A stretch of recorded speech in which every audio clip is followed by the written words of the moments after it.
Good afternoon. Yes. I can feel the enthusiasm. It's raining.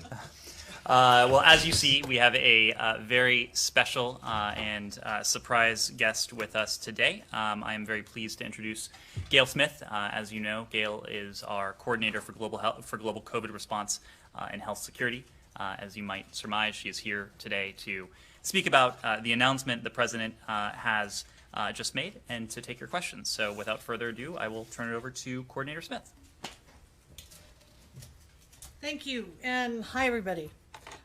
So as you know, the president has just announced that we will purchase and donate 500 million doses of the Pfizer vaccine to start a real push to get the world vaccinated.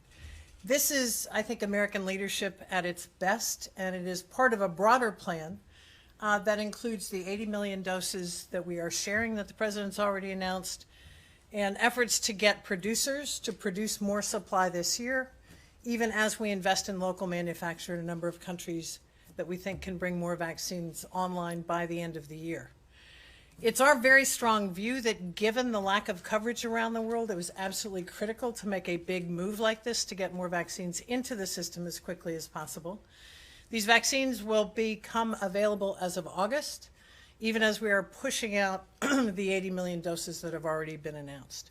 As you know, the president is going to be in the G7 summit. We've been working closely with our allies for the last several weeks on this and look forward to further announcements at the summit itself.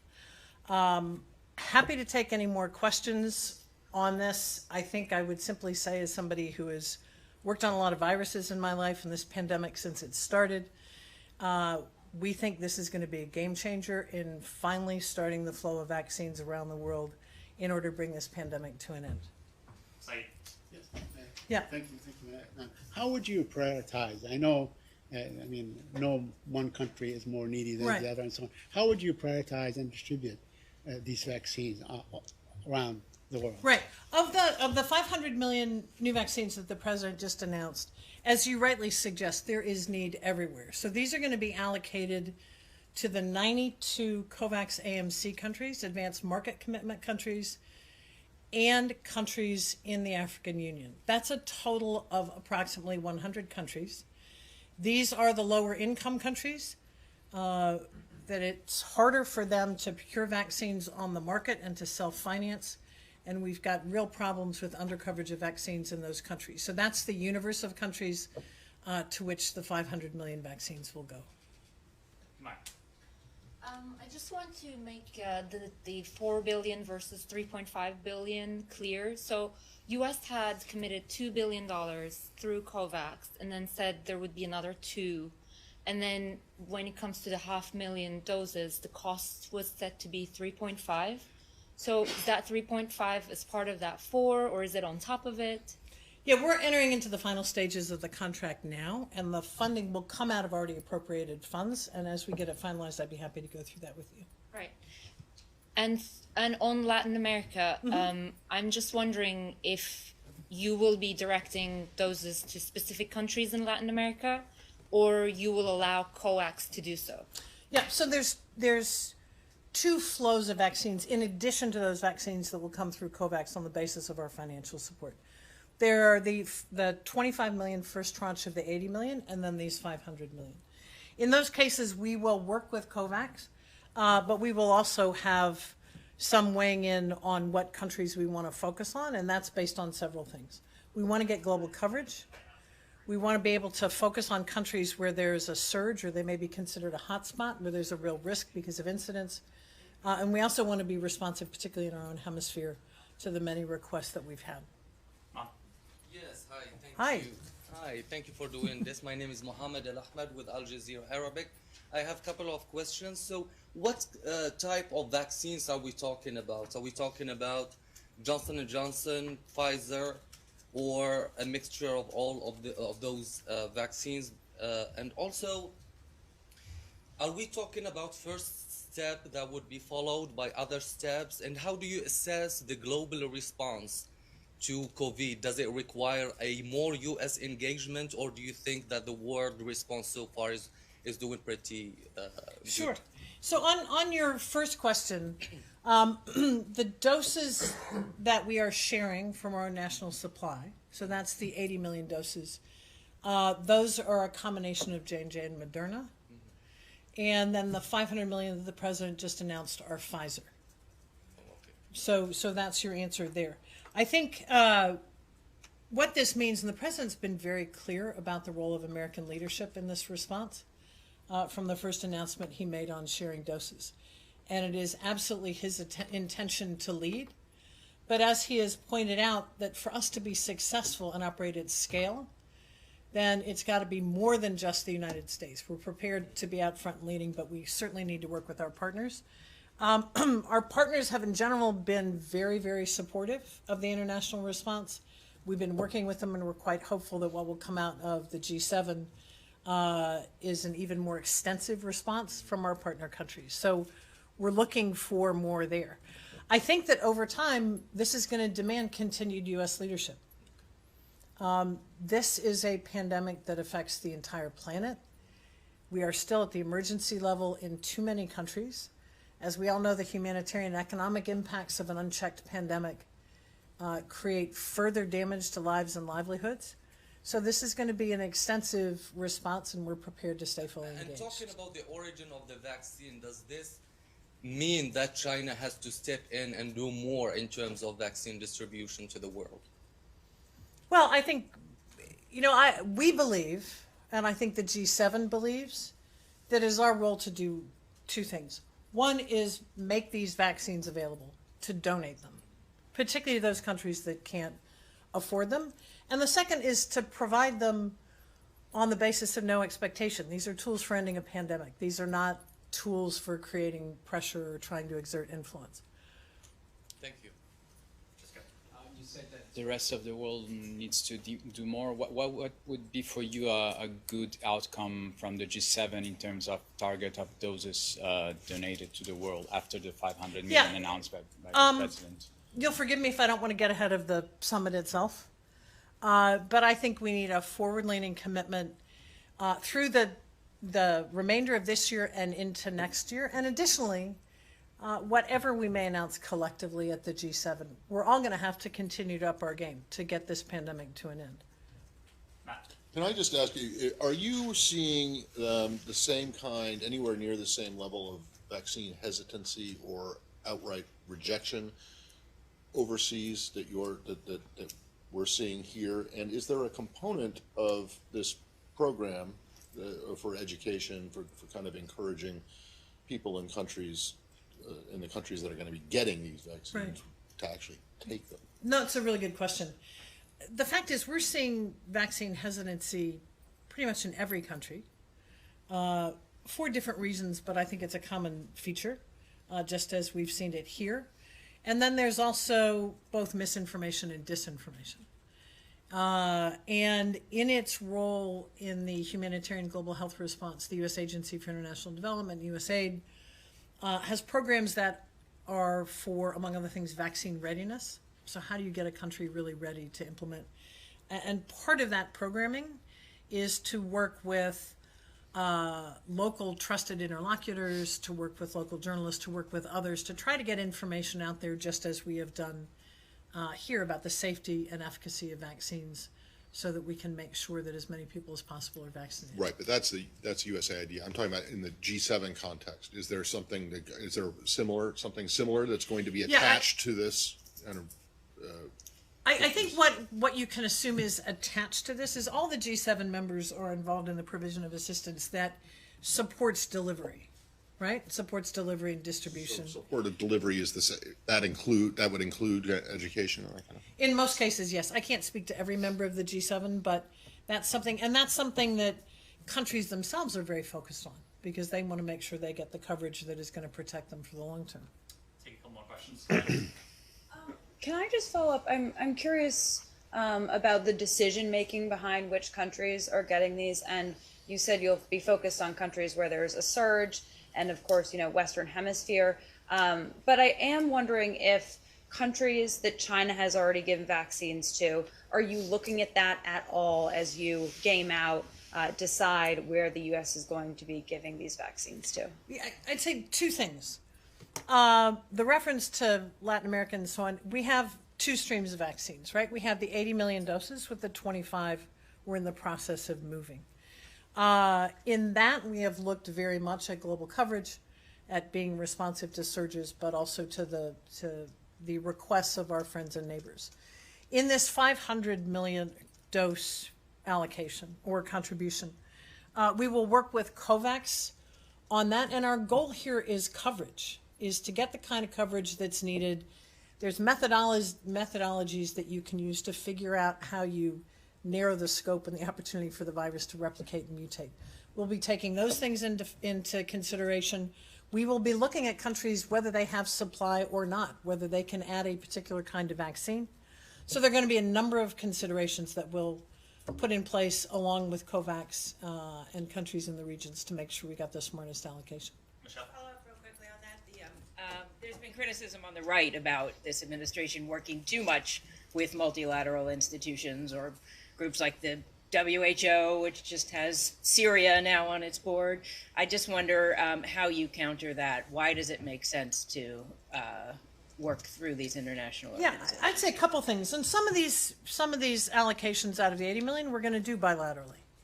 But COVAX is built on a platform, the Global Alliance for Vaccines, which is something the United States and both parties in Congress have supported for almost 20 years. It's the main provider of childhood vaccines around the world. It was the provider of the vaccines in outbreaks of Ebola in the Democratic Republic of the Congo. So it's a known entity. That's number one. Number two, we think it's quite important, in addition to whatever we might do bilaterally, that there be a multilateral commitment in this as well, that the world is standing together to say we're going to end this pandemic. And organizations like COVAX are critical for that. Similarly with WHO, we can always look at improvements in organizations, but we need these international institutions to solve global problems. And so it's certainly our intention to do what we can multilaterally, but also act bilaterally. Cool. Forgive me if you addressed this already and I missed it. You said the vaccines will become available in August. Can you talk about the timeline from August for them getting into arms around the world?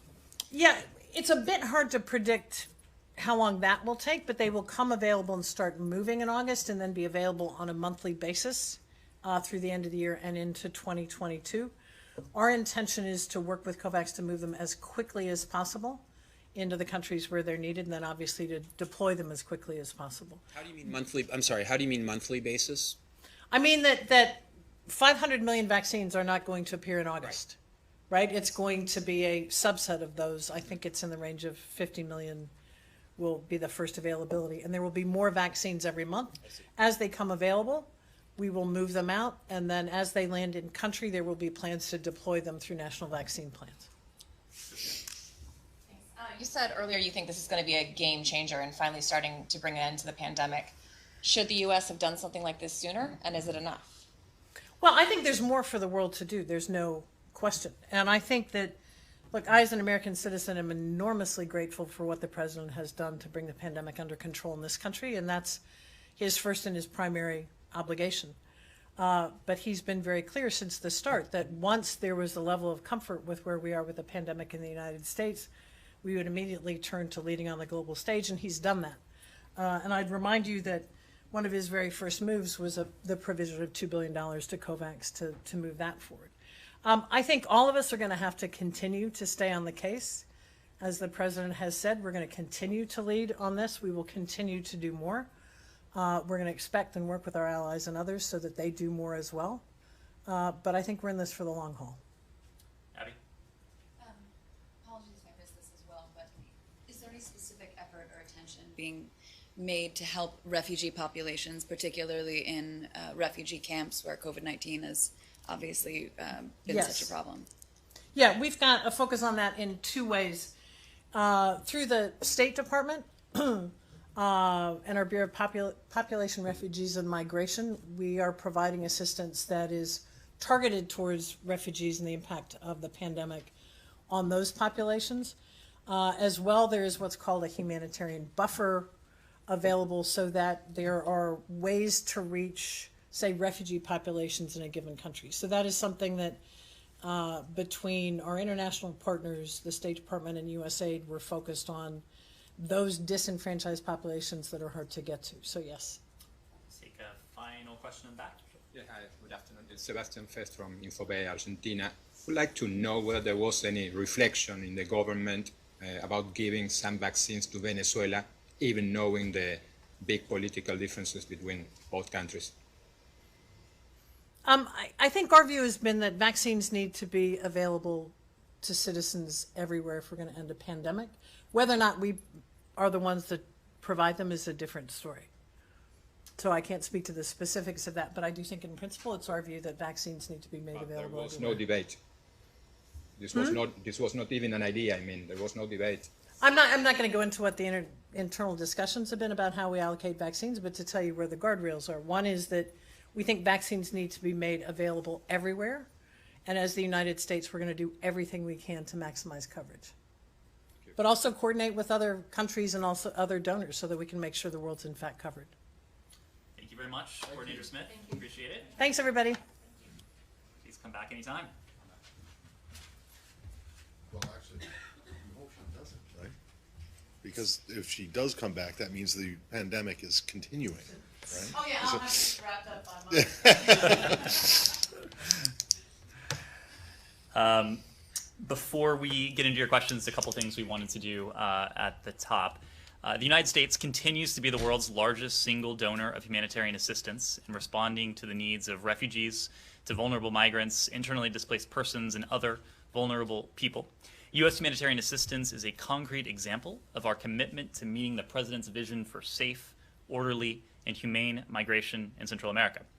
Leading the U.S. delegation of senior National Security Council and Department of State officials, Assistant to the President Amy Pope today announced more than $57 million in new humanitarian assistance at the Solidarity event for forcibly displaced persons and host communities in Central America and Mexico. Through our international organization partners, it will help meet the immediate humanitarian needs of forcibly displaced persons and to support access to protection in line with the national action plans of the Comprehensive Regional Protection and Solutions Framework countries. That is to say, Belize, Costa Rica, El Salvador, Guatemala, Honduras, Mexico, and Panama. International cooperation will continue to be essential for efficient, humane migration management. We urge others to join us in our commitment to respond to the needs of vulnerable people across Central America and Mexico. The United States condemns the ongoing suspension of Twitter by the Nigerian government and subsequent threats to arrest and to prosecute Nigerians who use Twitter. The United States is likewise concerned that the Nigerian National Broadcasting Commission ordered all television and radio broadcasters to cease using Twitter. For 60 years, the United States has been proud to partner with Nigeria on a broad array of issues and objectives, with the cornerstone of this relationship being premised on the vibrancy of democracy, a principle embraced by our two nations. Unduly restricting the media and all Nigerians from reporting, gathering, or disseminating opinions and information has no place in a democracy, and it undermines our partnership. Freedom of expression and access to factual and accurate information provided by independent media are foundational to prosperous and secure democratic societies. We join the UN Human Rights Office and partner nations who call for Nigeria to respect freedom of expression online and offline. So with that, I would be happy to take your questions. Thanks, Ed. I got a couple on Iran. Sure. One, do you make anything of them, of these warships that have now reached the Atlantic? Do you have any comment about concern about that? We have seen the press reports regarding this movement. What I would say from here is that we're prepared to leverage our applicable authorities, including sanctions, against any actor that enables Iran's ongoing provision of weapons to violent partners and to proxies. This is a concern that we've talked about broadly in the context of Iran, even as we work with our allies and partners in the P5+1 context to attempt to put Iran's nuclear program back in a box. We will continue to apply pressure on Iran if it attempts to transfer any weapons to violent partners and proxies. Yeah, but the mere present, I mean, is there any indication that that's what they're doing? I wouldn't want to go into it from here. I'm not going to try and surmise what may be going on here, but what I will say is that if this is an effort to transfer weapons or otherwise to violate its international obligations, we would be prepared to respond. So their mere presence isn't a problem for you guys? As we've said in many different contexts, we believe in the rules-based international order. Maritime passage is something that freedom of navigation is something that we espouse for ourselves and for international partners. But again, if Iran would seek to affect the transfer of weapons or other illicit materials, we would be prepared to hold Iran accountable. And we, before that were to take place, we're prepared to do what we can to attempt to limit any such activity. Can I just, I just want to make sure I understand this right. So as long as the Iranian Navy or any other Iranian ship follows the international rules and respects international navigation norms, you don't have a problem with them sailing through the Atlantic up to the U.S. Up to U.S. territorial waters, or well, they're not there, and so no, I know they're not, but yeah. I just want to make sure you don't have an issue unless they're doing something that you find to be illegal. The rules of international maritime commerce apply as long as they're respecting them. You don't. I'm not going to speak to what the destination of these ships might be, what their intentions might be, what Iran may or may not be up to. But the broader principle is that freedom of navigation is a principle we defend for ourselves. It is an element of the broader rules-based international order. It's a rules-based international order that we believe and we defend and we promote, not only because it applies to us, but because it applies to the rest of the world. And secondly, on the sanctions that were announced today and the Treasury and you guys announced today, I mean, I'm curious about the removals, though. There's the managing director of the National Iranian Oil Corporation and a managing director of one of its subsidiaries who have been taken off. Those sanctions were first imposed in 2013. The statement says that they were being removed because they're no longer in violation of what they had been in violation for.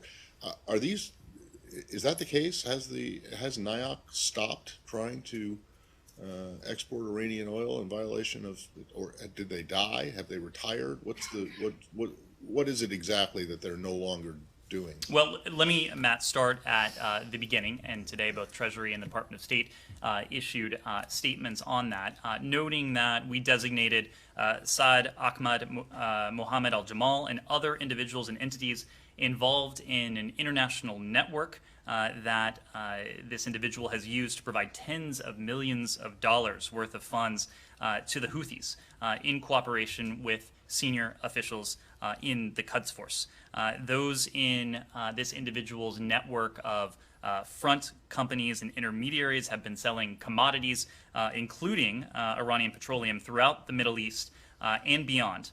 And they channel a significant portion of those revenues to the Houthis in Yemen. As I've said already in a different context during this briefing, we are going to continue to use all tools available to us to restrict Iran's support to proxies, to terrorist groups, to other malign actors in the region, or even potentially beyond.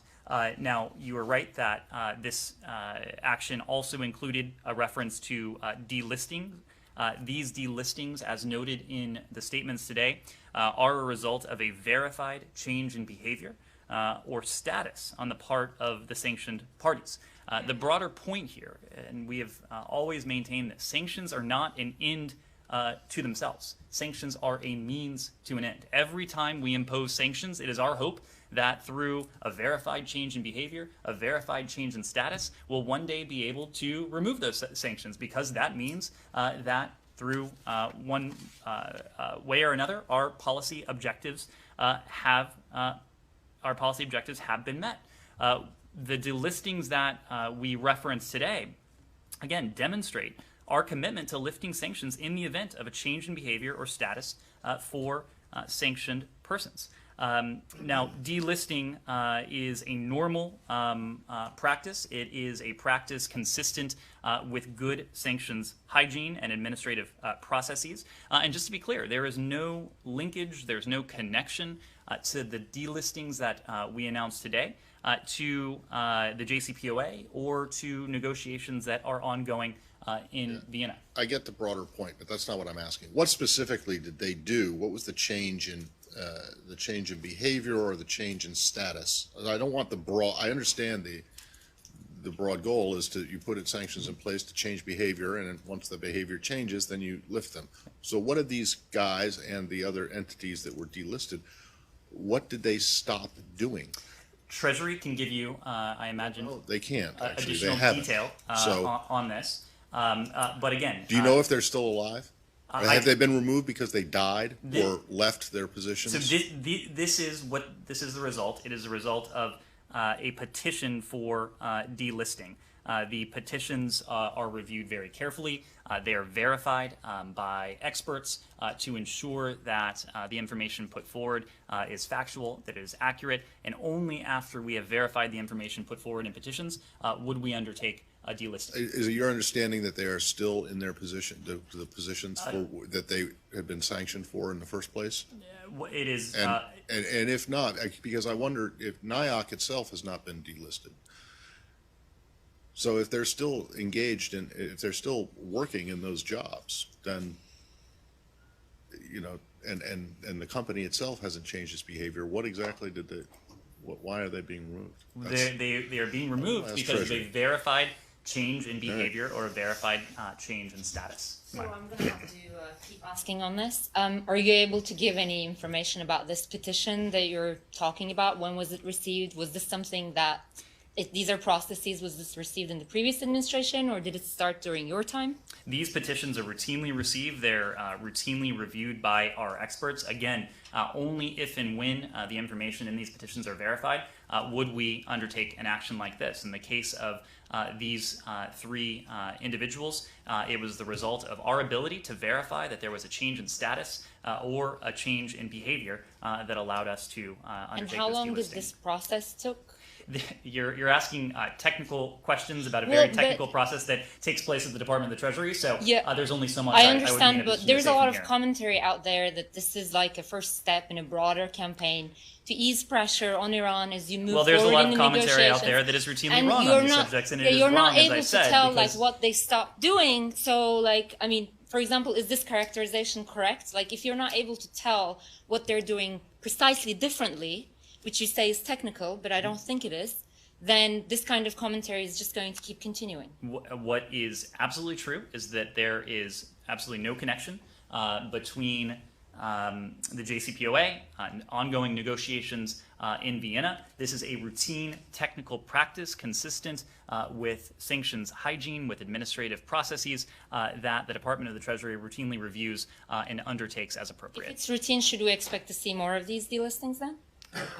Again, it is something that is part and parcel of good sanctions hygiene. I would expect that delistings, you may be seeing more of them in the months and years to come. Okay, one final thing on this. Would you expect to see, is there any chance of a deal by Friday before the election? By a deal, I assume you mean? Yes, like on the nuclear talks. On the nuclear talks. So as you know, and as I spoke to you yesterday, Special Envoy Malley at the end of this week will be returning to Vienna along with his team to undertake the 6th round of negotiations. We've always said we expected this to be a multi-round set of negotiations.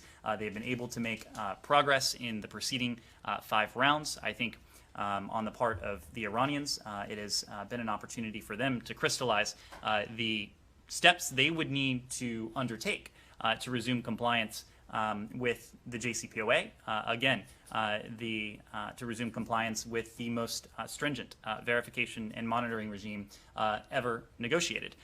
For our part, too, it has helped us to crystallize the decisions and the steps we would need to take in order to resume compliance with the JCPOA. And that entails what sanctions would need to be removed, what sanctions would be inconsistent with the JCPOA. if we were to resume. It's practicing good sanctions. Good sanctions. Who exactly came up with that phrase? Because it sounds like washing your hands, right? So if you're washing your hands of sanctions, that I will send your compliments to the team. Look, we have always said that we are engaging in these negotiations because we believe that diplomacy, principled diplomacy in concert with our partners and our allies, is the most effective and really the only durable means to restrict Iran's nuclear program and to ensure, once again, that Iran is verifiably and importantly permanently prohibited from obtaining a nuclear weapon. We're not dragging our feet. We are not accelerating beyond the point of what is appropriate. We are going at the speed that these negotiations need to move at. Again, these are complex negotiations. These are technical details. These are not strategic talks because we have a strategic framework in the context in the form of the 2015 JCPOA. These are also indirect negotiations. And as I said before, there's no small amount of distrust between the United States and the Iranians, as well as between the Iranians and some of the other negotiating parties. So I wouldn't want to put a time frame on it. We are engaged in this in an effort to achieve that compliance for compliance. Whether the Iranians and whether Tehran has made the calculation that they will resume compliance, that's not for us to speak to. That would be for the Iranians to speak to.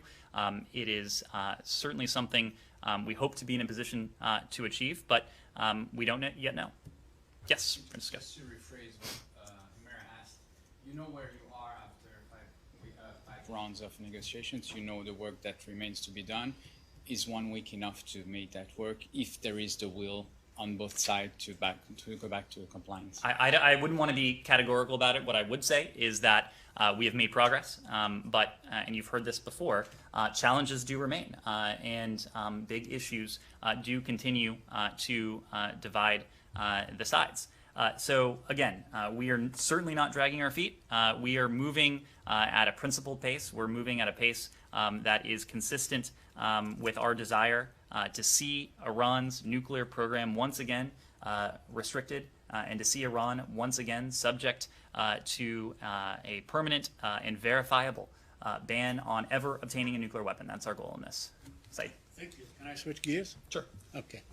Can I ask a technical question really quickly? Sure. I promise it's actually. I'm just wondering about numbers here because the State Department statement said that there were 3 former Iranian officials and 2 companies who the sanctions had been lifted on, and then there's a different report out from the Wall Street Journal saying that there are more than a dozen former Iranian officials. So can you just clarify exactly kind of numbers that we're looking at here?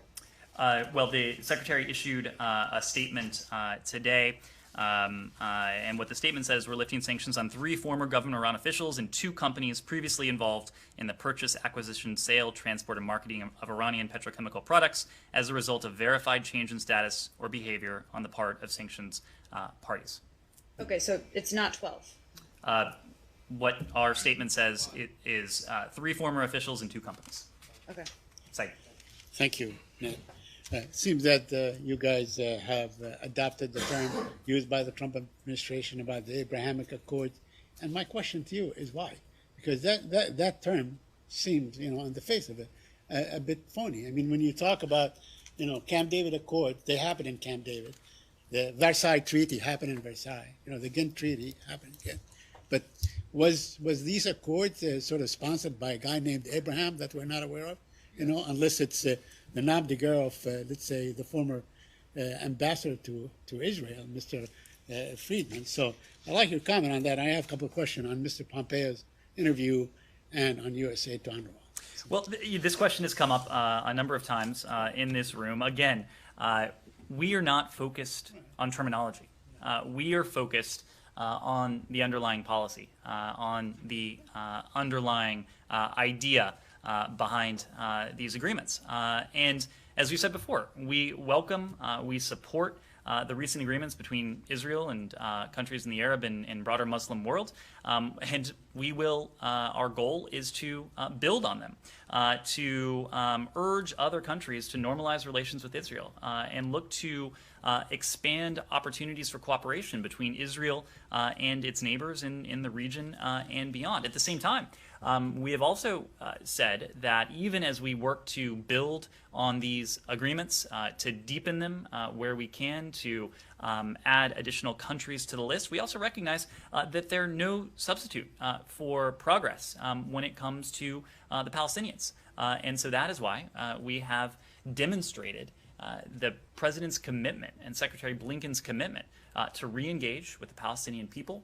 with the Palestinian Authority, again, to meaningfully improve lives for Palestinians and Israelis alike. What we've said before is absolutely true, that we believe that Israelis and Palestinians should enjoy equal measures of security, of safety, of prosperity, of democracy, and of course of dignity. And that's what we're going to continue to strive to achieve as we simultaneously seek to build on these agreements. Although they really are no more than transactional agreements. I mean, the UAE seems to have gotten the F-35, but I don't want to discuss this forever. I want to ask you about UNRWA.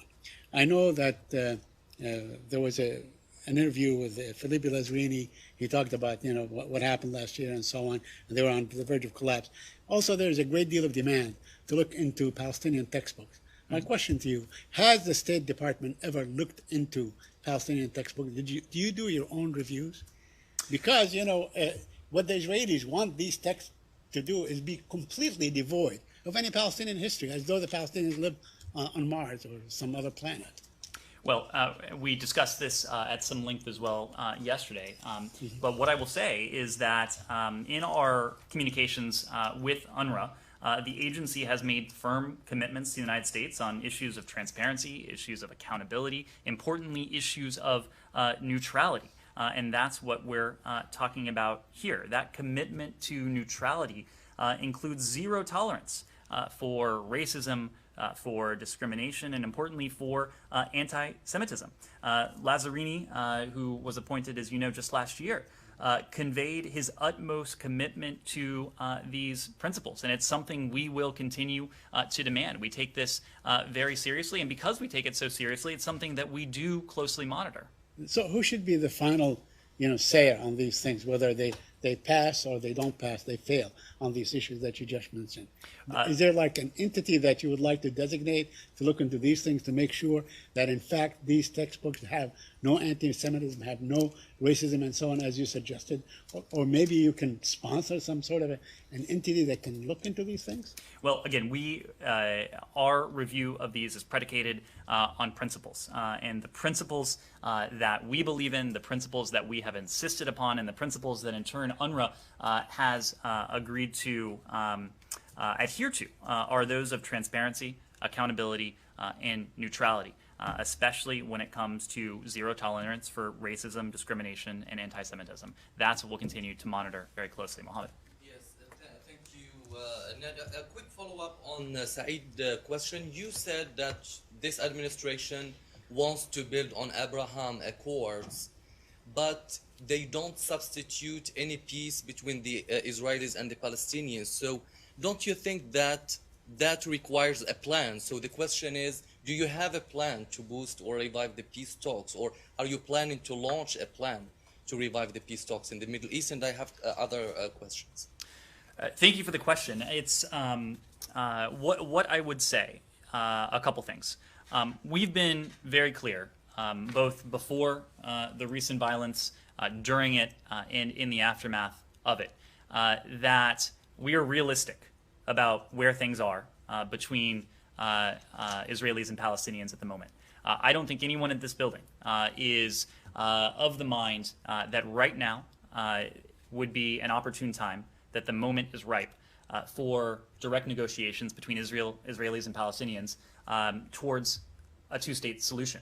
We absolutely stand by that two-state solution as the only means to ensure Israel's identity as a Jewish and democratic state, and to fulfill the legitimate aspirations of the Palestinian people for security, safety, prosperity, democracy, and dignity, importantly, in a state of their own. And so what we're focused on now is an effort to lay the groundwork and to attempt to pave a road that could, over the longer term, take us to a point where it would make more sense and it would be opportune to engage in direct negotiations and to support direct negotiations between Israelis and Palestinians towards that ultimate goal of a two-state solution. And we're already engaged in that. As you've heard from President Biden, as you've heard from Secretary Blinken, we are committed to deepening our partnership, our stalwart alliance with Israel, and we have reasserted our commitment to Israel's security, including when it comes to replenishing the Iron Dome. When it comes to the Palestinian people, we are determined, and we already have taken concrete steps to re-engage the Palestinian people and the Palestinian Authority. We have done so in any number of ways, including by committing some $363 million including in humanitarian aid and support to the Palestinian people. As you heard from Secretary Blinken in both Ramallah and Jerusalem the other week. We are also moving forward with our plan to reopen the Consul General in Jerusalem as well, as a means to engage diplomatically with the Palestinian people and the Palestinian Authority. We believe that over time, that our deepened partnership with Israel, that our re-engagement with the Palestinian people and the Palestinian Authority will be able to improve lives. And on the Palestinian side, to create a sense of opportunity, a sense of confidence, a sense of hope that has not been there previously. And we are doing this not only to improve lives, although that is critically important. We are doing this in an attempt to break the cycle of violence. We have made significant commitments to rebuilding and to repairing Gaza.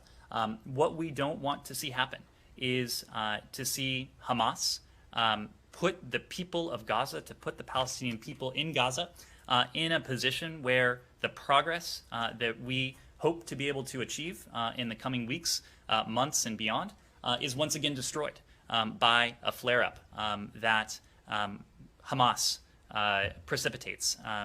And so that is why we are engaging with the Palestinian people. We are having discussions with Israel as well to try and pave a path to get us to a point where negotiations between the parties would make sense. I have three quick questions on Yemen, Afghanistan, and Morocco. On Yemen, there are unconfirmed reports that Special Envoy Lender King would replace the UN envoy Griffiths as a UN envoy to Yemen. So do you have any information that would confirm or deny that the Special Envoy Lender King is being considered for such position? And on Afghanistan, the Afghanis will meet in Doha this week. So the question, what happened to Istanbul conference? Is there any update about that conference and whether it's going to take place or not? And second and lastly, how is the U.S. following the current tension between Morocco and Spain over a couple of issues, Western Sahara, immigration, some enclaves there? And in this regard, can you update us about the review towards the Western Sahara recognition, the U.S. recognition of Western Sahara as Moroccan land? And does this administration plan to honor the previous recognition of the Western Sahara as Moroccan land? Thank you so much. Well, thank you. So when it comes to Special Envoy Lender King, we understand from the UN that there are several candidates in contention to replace Special Envoy Griffiths. Mr. Lender King is not one of them. He will remain in his position. We are gratified and grateful that he will be able to remain here at the Department of State in his role as Special Envoy, a role that was created by President Biden in an effort to prioritize American efforts to seek an end to this devastating conflict, a conflict that has contributed to what was already the world's worst humanitarian catastrophe. So we are gratified that Special Envoy Linder King will be able to stay in that role going forward. When it comes to Afghanistan, Special Representative Khalilzad recently wrapped up a 4-day visit to Kabul. He was accompanied there by an interagency delegation, including representatives from the National Security Council staff, as well as from the Department of Defense and USAID. While there on the ground, the team reaffirmed our commitment to an enduring partnership with Afghanistan and with the Afghan people, including through security, civilian, and humanitarian assistance. They met with President Ghani, they met with High Council for National Reconciliation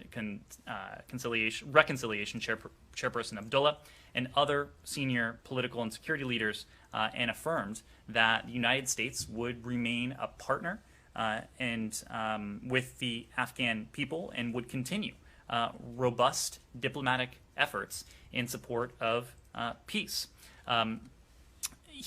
Ambassador Khalilzad is now in Doha, where he will continue to urge the negotiating parties to make progress in their negotiations toward a political settlement and a permanent and comprehensive ceasefire. As we said the other day, we are gratified that the parties have committed to returning to Doha, to engaging once again in diplomatic discussions, and Ambassador Khalilzad will be there with his team to support that effort as part of our broader goal to bring about a political settlement and a permanent and comprehensive ceasefire. When it comes to the relationship between Spain and Morocco and Western Sahara, we discussed this a bit yesterday. The United States is a partner to both countries.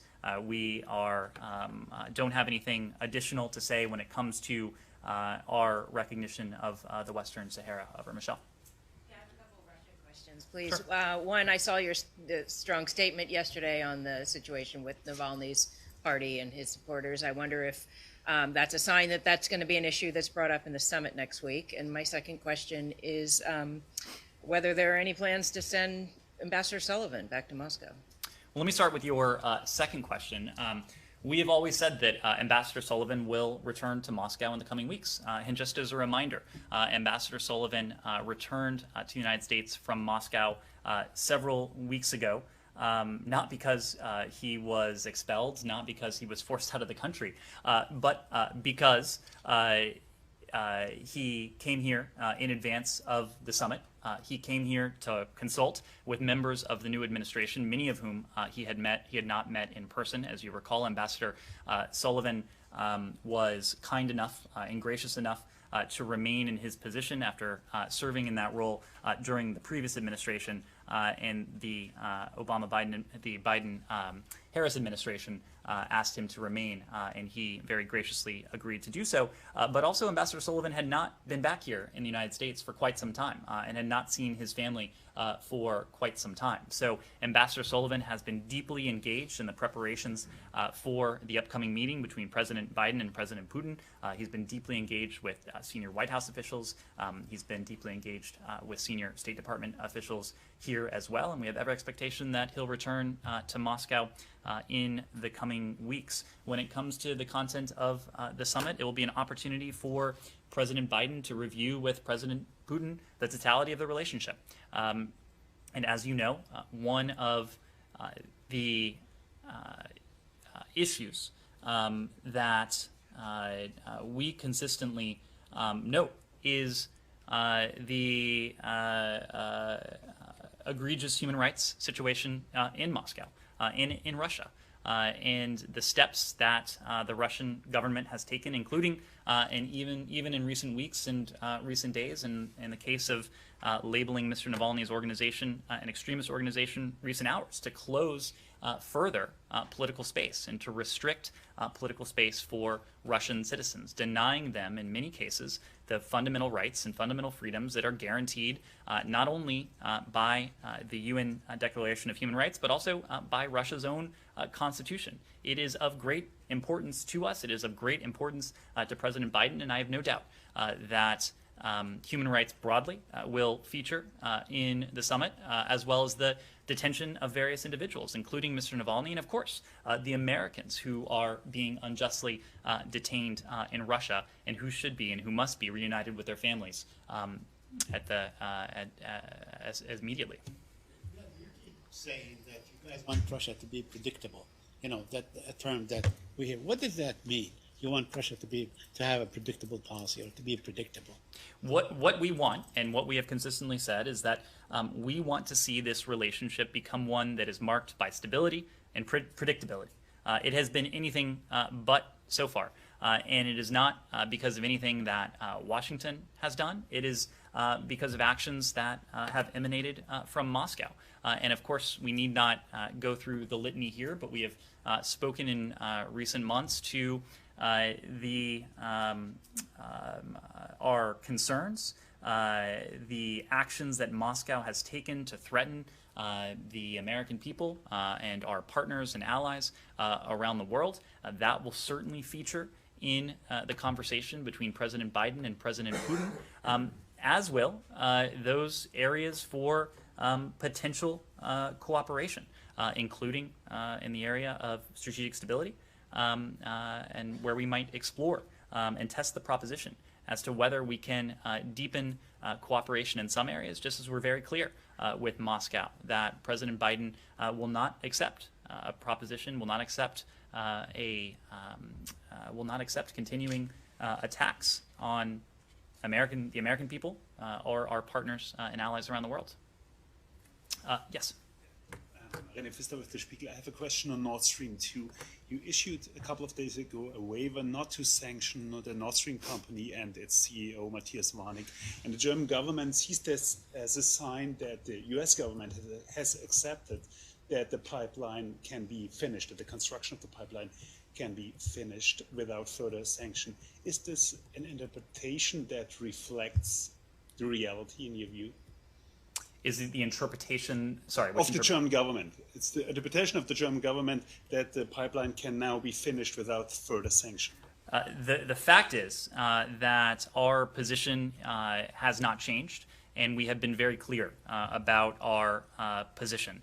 And that is that we are opposed to the pipeline, that we view it as a Russian geopolitical project, a project that threatens European energy security, and in fact that undermines the security of some of our close partners, including Ukraine and other countries on NATO's eastern flank. Our goal in all of this remains to ensure that Russia cannot use energy as a coercive tool against Ukraine or anyone else in the region. And this position is precisely why even in recent weeks, the United States imposed sanctions on 4 Russian entities engaged in sanctionable activities under our legislation, and listed 4 vessels as blocked property. We will continue to take action as appropriate against entities and individuals engaged in sanctionable activity to demonstrate our continued opposition to this pipeline. In every conversation that I'm aware of, between senior State Department officials, Nord Stream 2 and our opposition to it has been a feature in it. And of course, President Biden will have an opportunity to meet with Chancellor Merkel and to review our close and deep relationship with Germany. But any relationship as important and as expansive as this one is going to have areas of disagreement, and this is one of them. If I may ask, why did you issue the waiver for Nord Stream and Warnig? Why the waiver for Nord Stream and the CEO, Matthias Warnig? Well, as we have said, when we took office, this pipeline was over 90% complete, perhaps even more than 90% complete. And as the Secretary said on the Hill earlier this week, there's a low likelihood of being able to prevent or to forestall the pipeline's physical construction using sanctions. And as I said just a moment ago, we do have a very close relationship with our ally Germany. It is a relationship that is tremendously important to us. It's a relationship that spans not only the region but a broader swath of the globe. It's something we value. We did not want to arrive at a situation where the pipeline was the physical construction of the pipeline was completed, while also putting our relationship with our ally Germany on footing that was perhaps less stable, or undermining that relationship in any way. We feel that other tools are more appropriate to engage our German allies, including the tool of diplomacy. And that is a tool we've been wielding ever since this administration took office. Again, every conversation that I'm aware of that has taken place at a senior level, our opposition to Nord Stream 2 has been raised. It's something we will continue to raise, and we'll continue to discuss not only with the Germans, but also with Ukrainians and other partners, how we might be able to ensure that Russia cannot use energy as a coercive tool against Ukraine or any other country on NATO's eastern flank. Christiane. Brief 270-part question. No, I'm just kidding. Do you have anything on this drone attack at Baghdad International Airport yesterday? Were there any Americans injured, and was this a State Department facility? There were, as we understand it, 2 different attacks yesterday. One at Balad Air Force Base, an Iraqi base where there are U.S. contractors present. There was a second attack at a diplomatic facility, the Baghdad Diplomatic Support Center at the Baghdad International Airport. There was no serious damage to the facilities or casualties attributable to the attacks, and an investigation is ongoing. A small number of personnel were treated and released for smoke inhalation, as I understand it. We're still assessing those attacks, and we'll reserve comment until we have a fuller understanding of them. Thanks, Ned. Yes, in the back. Bring you back to Latin America. I mean, how would the U.S. government define the current relation with Argentina? And in this context, I mean, President Fernandez has said many times that he would like to visit the White House probably this year. How likely is it? And also in this context, in a few days, the president of the Chamber of Deputies of Argentina, Sergio Massa, is coming here for bilateral meetings. How big is his weight in the relation between both countries? Well, the United States is very happy to enjoy a positive and mutually beneficial relationship with Argentina. It's a relationship that is rooted in shared values and shared interests. Our people, our governments, our universities, and our business communities, they all engage in reciprocal exchanges of ideas, of perspectives, information that benefits both of our people.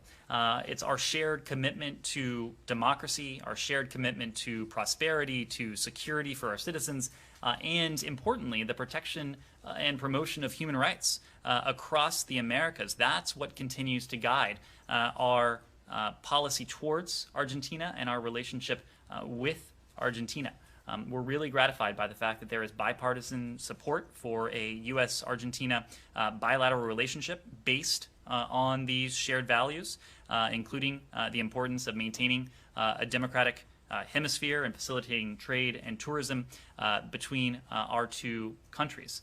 This is a consensus when it comes to Argentina, again, that we're grateful to have witnessed span multiple administrations in both countries. I wouldn't want to preview any invitations or any visits that may be forthcoming. As you know, the White House has just started and to be in a position to welcome visitors. But I wouldn't want to be in a position to preview anything additional from here.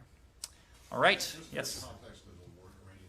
Going back to the very beginning, it is this administration's position that the UN arms embargo that had been imposed on Iran is no longer, correct? I believe it did expire last October. Nevertheless, it is in many ways a shame that an important tool was no longer available. I think at the time, and something we have taken note of and something we have tried to rectify, is that when it came to issues vis-a-vis Iran, oftentimes over the past several years, the United States had been at the opposite side of the table of many of our closest allies. When we came in, we recognized the utility of bringing our partners and bringing our allies along with us when it comes to Iran. That's why we've been working in lockstep with our European allies and other partners in the context of the P5+1, Russia and China in this case, to explore the possibility of a mutual return to compliance. Yeah, but even if they go back into compliance, the arms embargo would still be gone. The- So anyway, my question, I raise it because you mentioned that, and I forgot to do it at the time, but you mentioned that one of your concerns would be is if they were sending weapons to malign actors. And I'm just wondering what exactly is illegal in international law about that right now, since there's no longer any embargo stopping them or trying to prevent them, or making it illegal or sanctionable for them to either buy or sell conventional weapons. Well, Matt, as we've said, we do have authorities available to us, including sanctions, that we would be able to leverage against any actor that enables Iran's. Sanctions, but those are American, and you said as long as they're not violating international maritime rules. We have sanctions available to us that allow us to hold to account any actor that enables Iran's ongoing provision of weapons to violent partners and proxies, and something we stand by. One last thing. I just want to get you on the record on something that's been circulating for the past couple of days. Was there ever a proposal from this administration to Turkey to deploy the S-400s in the NATO base in Incirlik? Our position on the S-400. I know your position on the S-400s. Was there ever a specific proposal to get them deployed inside Incirlik from U.S. side or from Turkish side to the U.S.? The Russian. Let me just state. Yes. Let me just state that Russian S-400s, and be very clear about this, are incompatible with NATO equipment. They threaten the security of NATO technology. They are inconsistent with Turkey's own commitments as a NATO ally. We urge Turkey, and we continue to urge Turkey not to retain this system. In fact, Turkey's possession of this system triggered CAATSA sanctions under U.S. legislation.